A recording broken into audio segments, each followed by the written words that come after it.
दोस्तों, ऐसा कितनी बार हुआ है कि आपके सामने कुछ बुरा हो रहा हो और आपने उस बुराई से बचने के लिए उसे नजरअंदाज कर दिया और अपने रोज के कामों में लग गए।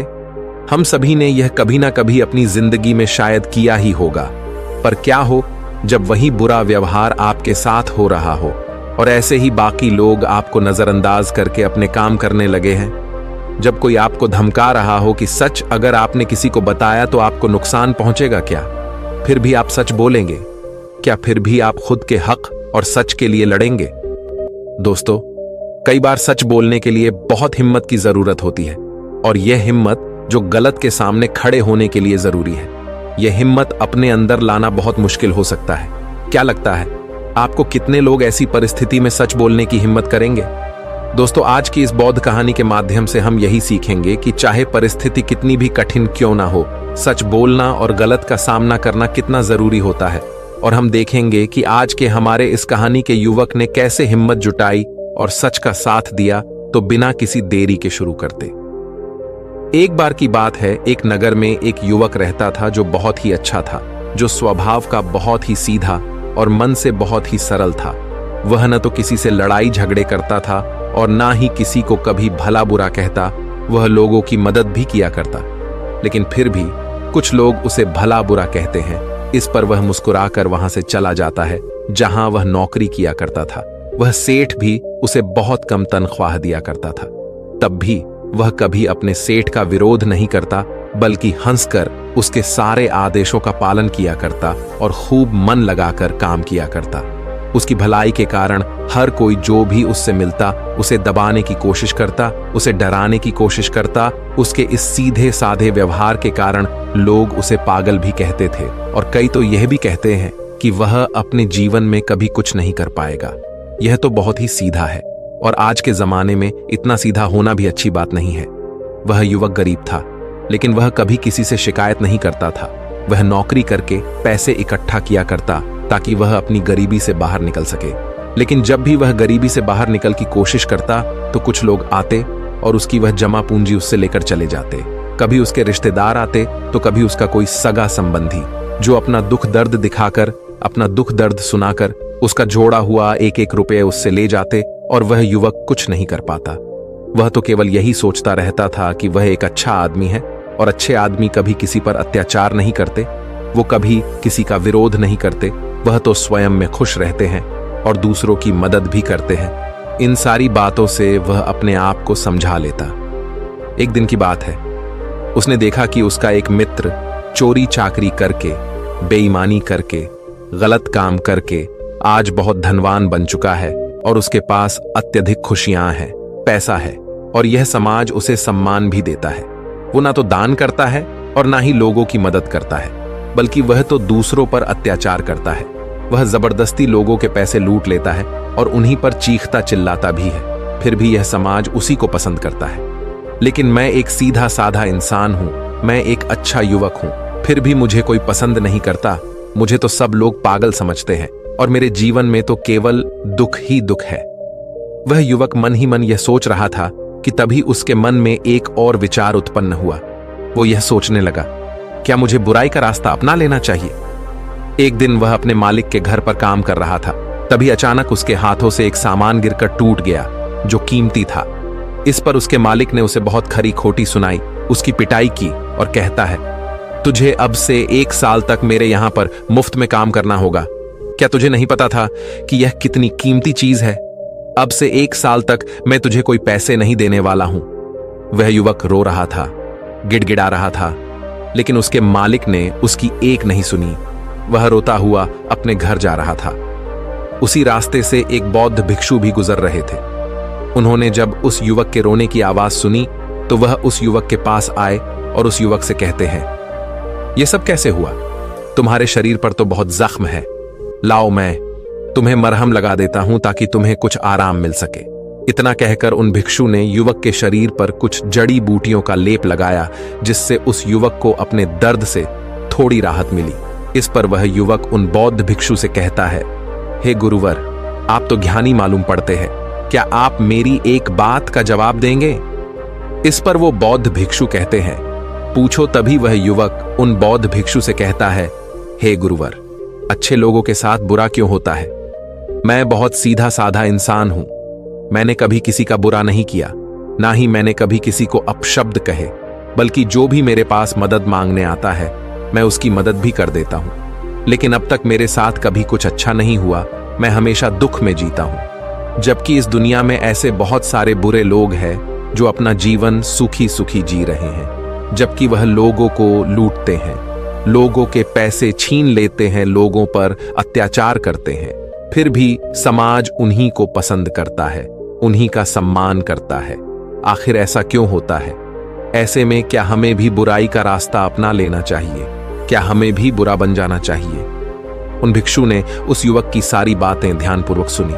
उसके बाद वह उस युवक को जवाब देते हुए कहते हैं, भंते, जिसके कर्म बुरे हैं उसके कर्म का फल उसे अवश्य मिलेगा, और वह अवश्य रूप से बुरा ही होगा। जिसके कर्म अच्छे हैं उसे भी उसके अच्छे कर्मों का फल अवश्य मिलेगा, और वह आवश्यक रूप से अच्छा ही होगा। तभी वह युवक उन गुरुवर की बात काटते हुए कहता है, हे गुरुवर, क्या आप जो कह रहे हैं वह सच है? क्या मैं आप पर भरोसा कर सकता हूं? क्योंकि इस दुनिया में तो मुझे सब उल्टा ही नजर आता है। मुझे तो अच्छों के साथ बुरा और बुरे के साथ अच्छा ही होते हुए नजर आता है। इस पर बौद्ध भिक्षु उस युवक से कहते हैं, भंते, जैसा मैंने कहा वह बिल्कुल सत्य है, और आने वाले समय में यह तुम अच्छी तरह से जान भी जाओगे। इतना कहकर वह बौद्ध भिक्षु वहां से चले गए। वो युवक वहीं पर कुछ देर बैठा रहा और उन बौद्ध भिक्षु की बातों पर विचार करता रहा, और वह यह सोच रहा था, चलो, मेरे पास धन दौलत ना सही, रुपया पैसा ना सही, समाज का मान सम्मान ना सही, पर मैं एक अच्छा इंसान तो हूं, और मेरी अच्छाई का फल मुझे कभी ना कभी तो जरूर मिलेगा। इतना सोचकर वह वापस अपने घर लौट गया। कुछ दिनों बाद वह युवक जंगल के रास्ते से अपने मालिक के घर जा रहा था। तभी रास्ते में राजा के सैनिकों ने उसे घेर लिया, उसका चेहरे पर काला कपड़ा डाल दिया और उसके हाथ बांध दिए, और फिर उसे धक्के मार मार कर वो उसे ले जाने लगे। इस पर वह युवक जोर जोर से चिल्लाता रहा और उन सैनिकों से पूछता रहा, मुझे कहां ले जा रहे हो और मेरा क्या कसूर है? वह बार बार एक ही बात दोहरा रहा था, लेकिन सैनिकों ने उसकी किसी भी बात का कोई जवाब नहीं दिया। वो बस उसे मारते पीटते ले जाने लगे। काफी देर तक जब वह युवक एक ही सवाल करता रहा, तभी एक सैनिक उसकी इस बात का जवाब देते हुए कहता है, अरे मूर्ख, तुझे नहीं पता, तुझे राजा ने मृत्यु दंड दिया है और कहा है कि तुम्हें ऊंचे पहाड़ से ले जाकर नीचे फेंक दें। इसलिए हम तुम्हें एक ऊंचे पहाड़ की तरफ ले जा रहे हैं, जहां से तुम्हें नीचे फेंक दिया जाएगा। इतना कहकर वह सभी सैनिक हंसने लगे। अभी वह युवक एक बार फिर उन सैनिकों से कहता है, किंतु मैंने किया क्या है, मेरा कसूर क्या है? एक बार मुझे राजा से मिलने दो, मैं भी तो जानना चाहता हूं कि आखिर मेरी गलती क्या है जिसके लिए मुझे यह सजा दी गई है। मैंने तो कुछ भी नहीं किया। तभी वह सैनिक हंसते हुए उस युवक से कहता है, हम सभी जानते हैं कि तुमने कुछ भी नहीं किया, और तुम्हारी अंतिम इच्छा जानकर मैं तुम्हें सब कुछ सच सच बताता हूं। तो ध्यान से सुनो। दरअसल बात यह है कि राजा ने आज सुबह ही चोर को मृत्यु दंड दिया था और हमें उसे पहाड़ी से ले जाकर नीचे फेंकना था। लेकिन वह चोर बहुत चालाक था। उस चोर ने हमसे कहा कि अगर हम उसे छोड़ देंगे तो वह हम सभी को 1000 सोने के सिक्के देगा। इसलिए हमने उसे छोड़ दिया। लेकिन हमें अपना कर्तव्य भी तो पूरा करना है। राजा के आदेश को तो हमें पूरा करना ही होगा। इसलिए हमें किसी न किसी को तो वहां से फेंकना ही होगा, ताकि राजा तक यह समाचार पहुंच सके कि चोर को मृत्युदंड दिया जा चुका है। इसीलिए हमने तुम्हें पकड़ लिया, और भला तुमसे अच्छा हमें मिल भी कौन सकता है? तुम्हारा ना तो कोई आगे है ना कोई पीछे जो तुम्हारे बारे में पूछताछ कर सके, और हमें कोई पकड़ भी नहीं पाएगा, और राजा को भी यह बात कभी नहीं पता चलेगी कि आखिर वह चोर कहां गया। इसलिए ईश्वर का नाम लो और शांति से मृत्यु को प्राप्त हो जाओ। उस सैनिक की यह बात सुनकर वह युवक हैरान रह गया। वह सभी सैनिकों के सामने रोने लगा, हाथ जोड़कर उससे विनती तक की, रोया, चिल्लाया, लेकिन किसी भी सैनिक ने उसकी एक नहीं सुनी, और वह उसे जबरदस्ती घसीटते हुए पहाड़ की चोटी पर ले जाने लगे। वह चिल्लाता रहा कि मुझे छोड़ दो, मुझे जाने दो, मैंने कुछ नहीं किया। लेकिन उसकी बातों का किसी पर भी कोई फर्क नहीं पड़ा। अंत में थक हार कर उस युवक ने उन सैनिकों से कहा, देखो, तुम्हें उस चोर ने 1000 सोने के सिक्के देने का वादा किया है, और अगर तुम मुझे छोड़ दोगे तो मैं तुम सबको 10,000 सोने के सिक्के दूंगा। इस पर एक सैनिक जवाब देते हुए कहता है, अच्छा, तो अब तुम मुझे पागल बनाने की कोशिश कर रहे हो? तुम्हें क्या हम मूर्ख लगते हैं? तुम एक मामूली से अधिकारी हो और तुम्हारे पास इतना सारा धन कहां से आएगा?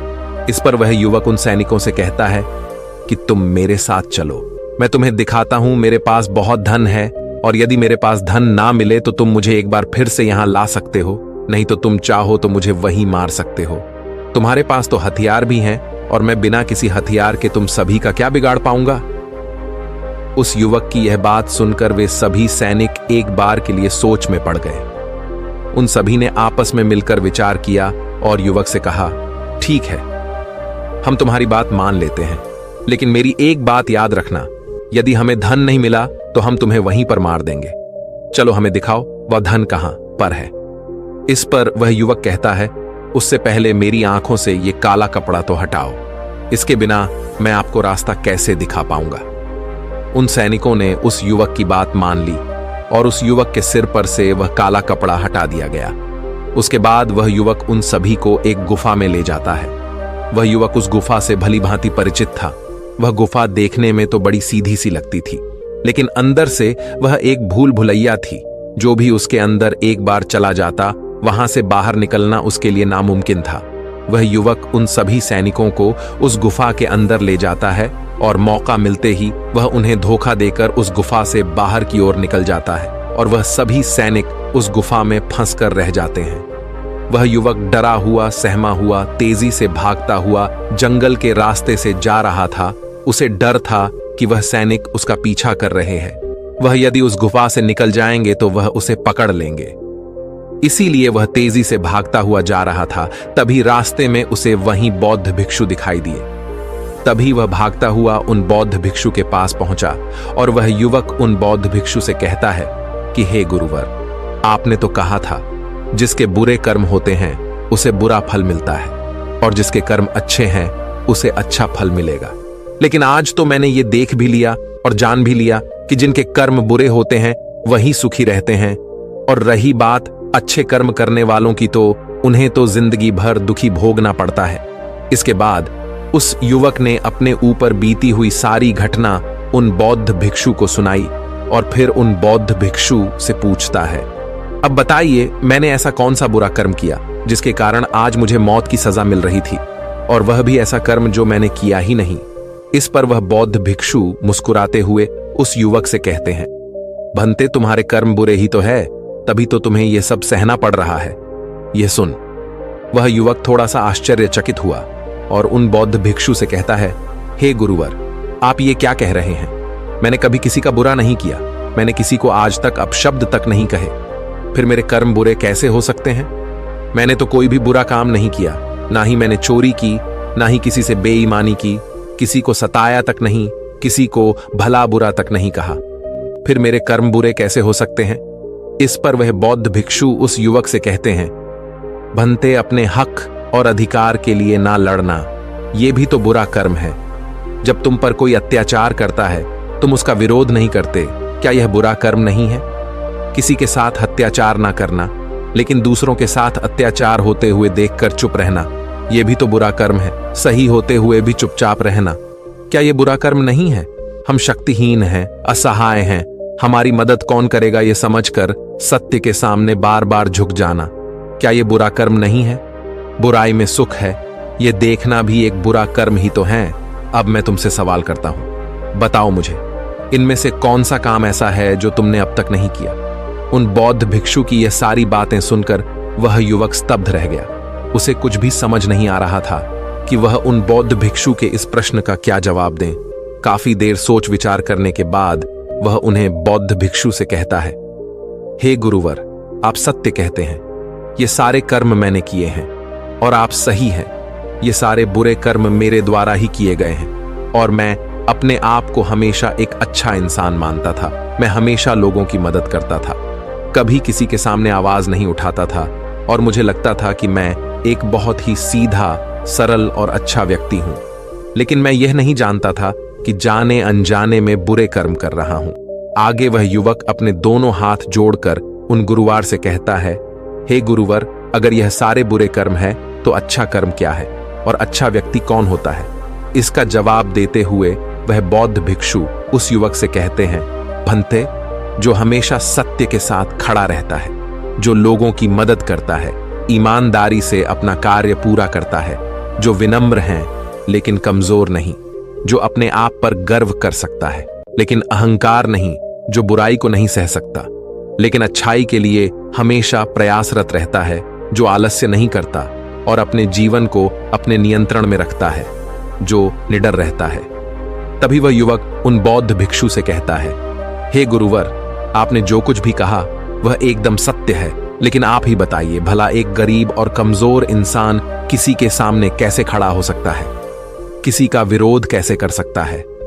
इस पर वह बौद्ध भिक्षु उस युवक के इस प्रश्न का जवाब देते हुए कहते हैं, भक्त, लगता है तुम भूल गए। अभी कुछ देर पहले ही तुमने उन सैनिकों के सामने खड़े होकर अपनी सूझबूझ से अपना जीवन बचाया है। व्यक्ति को हमेशा अपने मन से शक्तिशाली होना चाहिए, क्योंकि यह जीवन हमेशा नहीं रहता। डरते हुए जीवन जीने से अच्छा है, निर्भय होकर एक दिन खुलकर जी लो। तभी वह युवक उन गुरुवर से कहता है, हे गुरुवर, आपकी सारी बातें सत्य है, लेकिन फिर भी यदि किसी के सर पर मौत मंडरा रही हो तो वह व्यक्ति अपनी जान बचाने के बारे में तो सोचेगा ही, और मैंने भी तो वही किया। लेकिन अब जब मैं आपके सामने खड़ा हूं तो मेरे भीतर वो क्षमता नहीं है, मेरे भीतर वो हिम्मत नहीं है कि मैं किसी का विरोध कर सकूं, किसी के सामने खड़ा हो सकूं। तभी वो बौद्ध भिक्षु मुस्कुराते हुए कहते हैं, तो ठीक है, तुम यहीं पर इंतजार करो, वह सैनिक कभी भी उस गुफा से निकल आएंगे और तुम्हें ढूंढ ही लेंगे, और अवश्य ही वह तुम्हें पकड़कर उस पहाड़ की ऊंचाई से फेंक देंगे और तुम कुछ नहीं कर पाओगे, क्योंकि तुम तो अपने आप को कमजोर समझते हो। तुम अपने आप को एक अच्छा व्यक्ति मानते हो, क्योंकि तुम किसी को सताते नहीं। लोग भले ही तुम्हें सता सकते हैं, और वह इसलिए क्योंकि तुम लोगों की सहानुभूति चाहते हो। आगे बौद्ध भिक्षु उस युवक से कहते हैं, बेटा, मेरी एक बात हमेशा याद रखना, हमें मजबूत होना चाहिए, सहानुभूति का भूखा नहीं। और यह बात सुना सुनाकर अगर तुम लोगों से सहानुभूति मांगोगे तो तुम्हें सहानुभूति तो बहुत मिलेगी, लेकिन न्याय कभी नहीं मिल पाएगा। और न्याय लेना, न्याय के लिए न लड़ना, अपने ऊपर अन्याय करने जैसा होता है। तभी वह युवक उन बौद्ध भिक्षु से कहता है, हे गुरुवर, आप जो कह रहे हैं वह सत्य है, लेकिन मैं न्याय मांगने किसके पास जाऊं? कौन मेरी सुनेगा? वो बौद्ध भिक्षु जवाब देते हुए कहते हैं, बेटा, तुम राजमहल जा सकते हो और राजा के सामने न्याय की गुहार लगा सकते हो। इस पर वह युवक डरते हुए उन बौद्ध भिक्षु से कहता है, नहीं नहीं गुरुवर, भला राजा के सामने मैं कैसे खड़ा हो पाऊंगा? उनके सामने मेरी क्या औकात? मुझ में इतनी हिम्मत नहीं कि मैं राजा के सामने जाकर खड़ा हो पाऊं। यदि उन्हें क्रोध आ गया तो वो मुझे मृत्यु दंड दे देंगे। तभी वह बौद्ध भिक्षु मुस्कुराते हुए उस युवक से कहते हैं, बेटा, तुम्हें मृत्युदंड तो मिल ही चुका है। भले वो राजा ने ना दिया हो, लेकिन सैनिकों ने तो तुम्हें मृत्युदंड दे ही दिया है। इतना कहकर वह बौद्ध भिक्षु वहां से अपने मार्ग में आगे की ओर चल पड़े। वह युवक वहीं पर खड़े खड़े उन बौद्ध भिक्षु की बातों पर विचार कर रहा था, और फिर तभी अचानक उसे किसी के आने की आवाज सुनाई दी। वह चुप